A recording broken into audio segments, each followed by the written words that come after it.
Okay, today we're going to do some CPU scheduling practice. This is going to be non-preemptive, first come, first serve, shortest job first, and priority. So just as a quick review, non-preemptive versus preemptive algorithms. Non-preemptive algorithms mean once the process gets on the CPU, even if a higher priority or any other circumstance happens, the process does not relinquish the CPU until it has finished its current burst. That's non-preemptive. And we will be calculating turnaround time, waiting time, and response time. And these will be calculated per process, and then I will discuss how you calculate the averages. So if you need to review this, go back to the older video, which was posted before this, and you can review how to make these calculations. All right, so let's get started. Here we are with first come, first serve. First come, first serve, we're going to now calculate, we're going to make a Gantt chart and run through the first come, first serve algorithm. So here's our Gantt chart.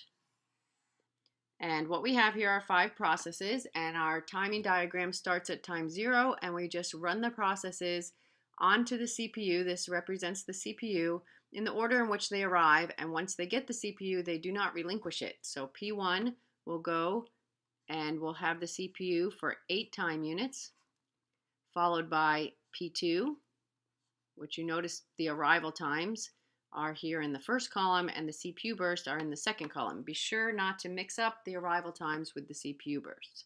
So P2 goes next on the processor and will go until time 13, followed by P3, which we'll get on the processor for 10 time units until time 23, P4 until time 32, and P5 until time 39.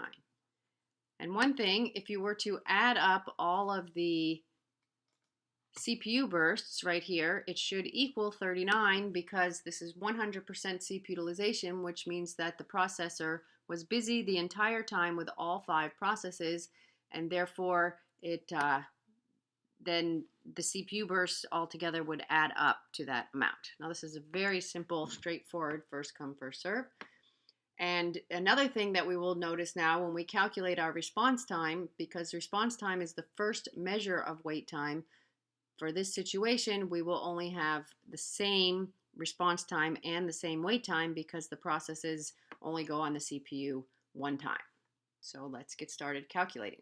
So to calculate the response time or wait time, you calculate the response time is a first time measure from the time when the process gets admitted. In this case, P1 was admitted at time 0, and the first time P1 got on the processor was at time 0. So P1's response time is therefore going to be 0.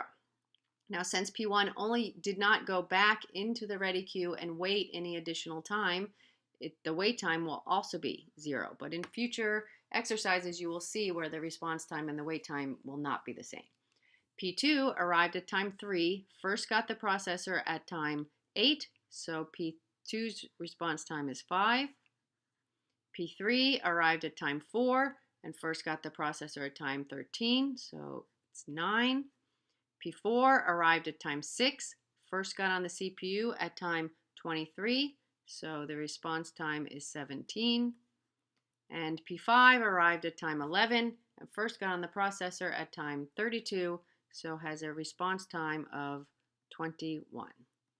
Now, in order to calculate the average, all you do is add up these 5, get the total of this and divide it by 5 because there are 5 processes. So the average here would be then 10.4.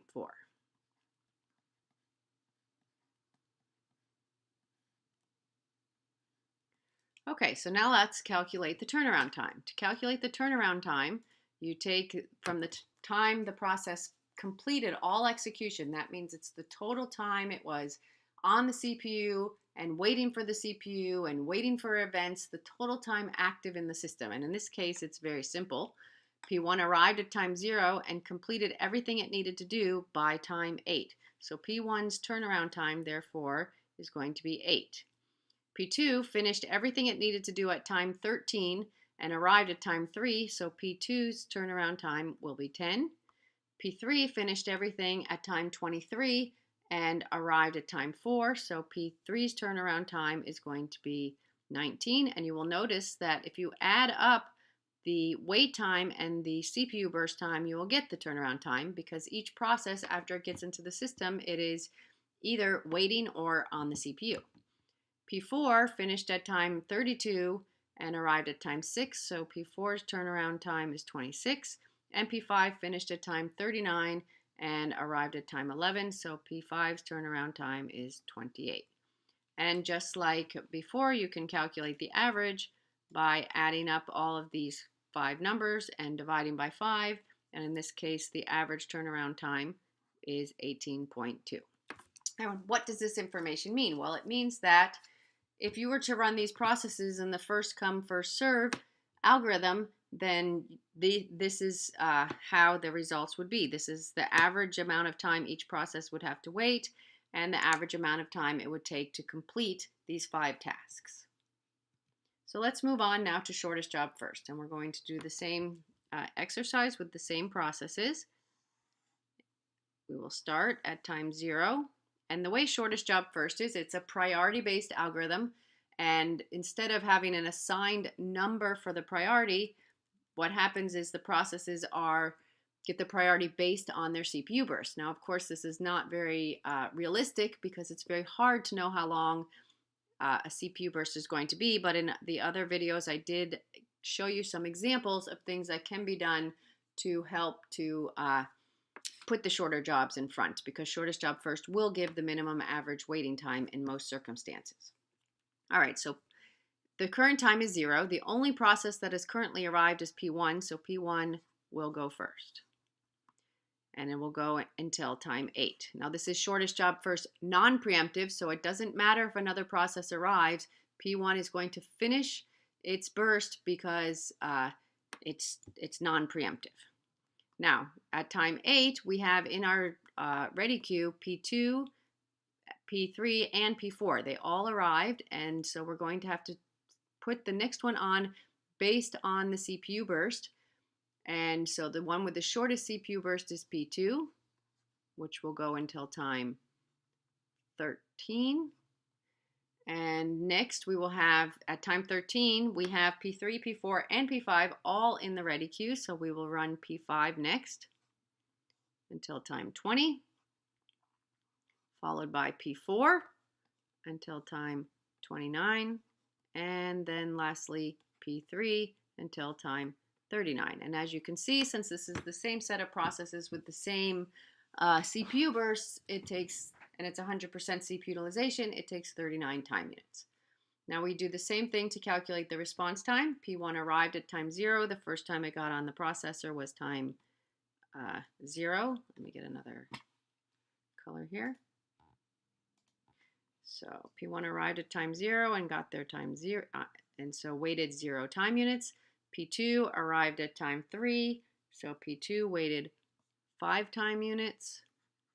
P3 arrived at time 4 and waited until time 29, so P3 waited 25 time units.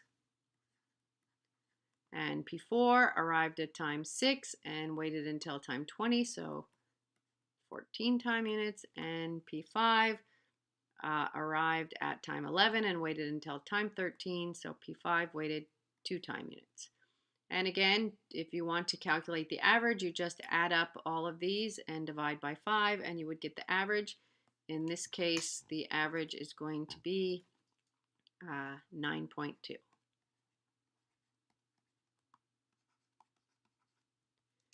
All right, so now let's calculate the turnaround time. So you take the last entry on the Gantt chart and subtract the arrival time. So P1, turnaround time is 8. P2 finished at time 13, arrived at time 3, so P2's turnaround time is 10. P3 finished at time 39 and arrived at time 4, so has a 35. P4 finished at time 29 and arrived at time 6, so it would be 23. And P5 finished at time 20 and arrived at time 11, so P5's turnaround time is 9. And if you add up those numbers and divide by 5, you would get the average, which would then be 17. And if we go back and take a look, we can see that the averages for shortest job first are, this is a very simple exercise, but the averages are better for shortest job first. All right, let's do this one last exercise in this video, and this is doing it priority. Now, we're not going to do preemptive priority, we're just going to do priority. So let's draw our Gantt chart. These are the same processes with the same arrival times and the same CPU burst times, only in this case we've assigned priorities, and priority 1 is the highest. So priority 1 is higher. All right, so this is non-preemptive. So at time 0, the only process that is there is going to be P1. So P1 will have the CPU until time 8. Now the current time is 8, and in our so in the we have P2, we have P3, and we have P4 are all in the ready queue. P5 has not arrived yet, so we have to make a choice based on these that are in the ready queue, which has the higher priority. Well, P2 and P3 both have our priority 1. However, if you have more than one with the same priority, then the tie is broken by the one by first come, first serve. So the next to go would be P2, since it arrived there before P3. And so P2 has a CPU burst of 5. We'll go until time 13. Now the current time is 13. We have in the ready queue, we have P5 and P4 and P3. And P4 has a priority 1. P5 also has a priority 1. However, P4 has a priority 2. P3 has a priority 1. And P3 got there first, so P3 is going to go next. And now the only ones left in the ready queue are P4 and P5. And P5 will go next.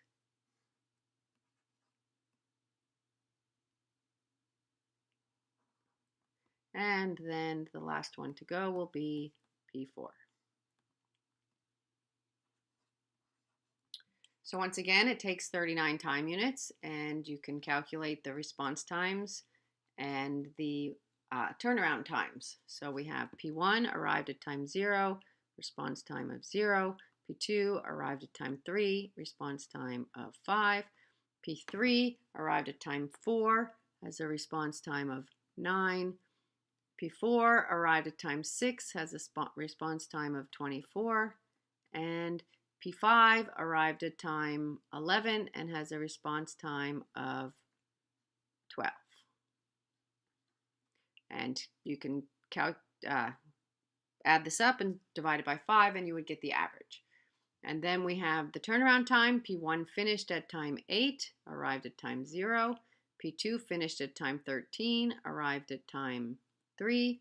P3 finished at time 23 and arrived at time 4. P4 finished at time 39 and arrived at time 6. And P5 finished at time 30 and arrived at time 11. So I hope this helps you to understand how to get started doing these algorithms. And in the next video, we will do all of these algorithms, all of the preemptive versions of these algorithms.